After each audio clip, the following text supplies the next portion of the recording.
How you see the world, how you see your neighbor, depends on who you are. A man, a woman, a child. Your ethnicity, your race, your upbringing, your economic status, where you live, and so much more. If you are a 17-year-old unemployed Mexican American living with 6 other siblings and your single mom on San Antonio's west side, your view of the world and your future in it would be quite different from a 17-year-old only child enrolled as a freshman at Harvard University. Our perspective, our judgment, is strongly influenced by who we are, what experiences we've had, what we've been taught by our parents, learned from our friends or on television. I didn't experience the ocean until I was 25. I grew up on the shores of Lake Michigan. So when I visited Veracruz, Mexico, and stood on the beach that New Year's Eve, I marveled at how the ocean spray tasted so salty.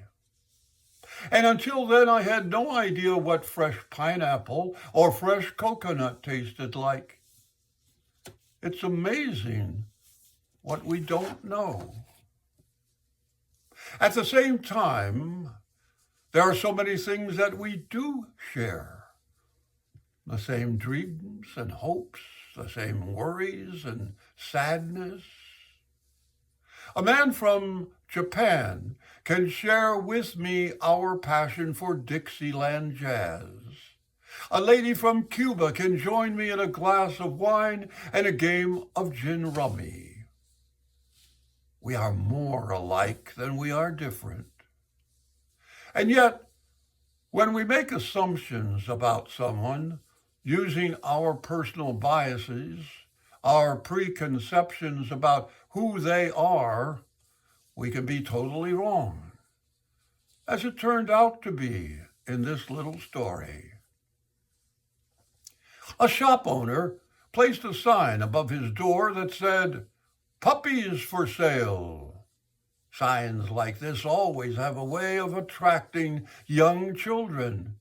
And to no surprise, a boy saw the sign and approached the owner. "How much are you going to sell the puppies for?" he asked.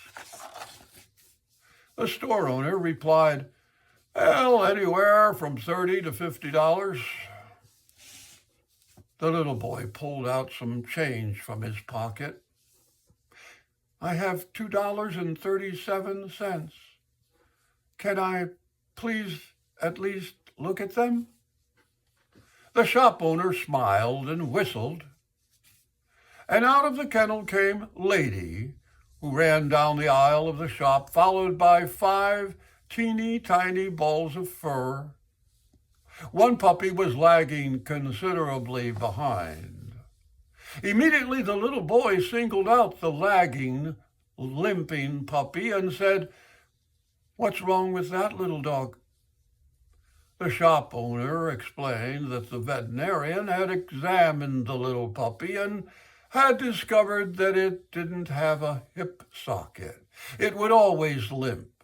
It would always be lame. The little boy became excited. "That's the puppy that I want to buy." The shop owner smiled and said, "No, you don't want to buy that little dog. If you really want him, I'll just give him to you." The little boy got quite upset. He looked straight into the store owner's eyes, pointed his finger at him, and said, "I don't want you to give him to me. That little dog is worth every bit as much as all the other dogs, and I'll pay full price.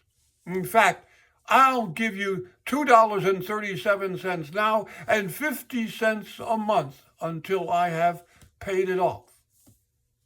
The shop owner countered, "No, you really don't want to buy this little dog. He's never going to be able to run and jump and play with you like the other puppies.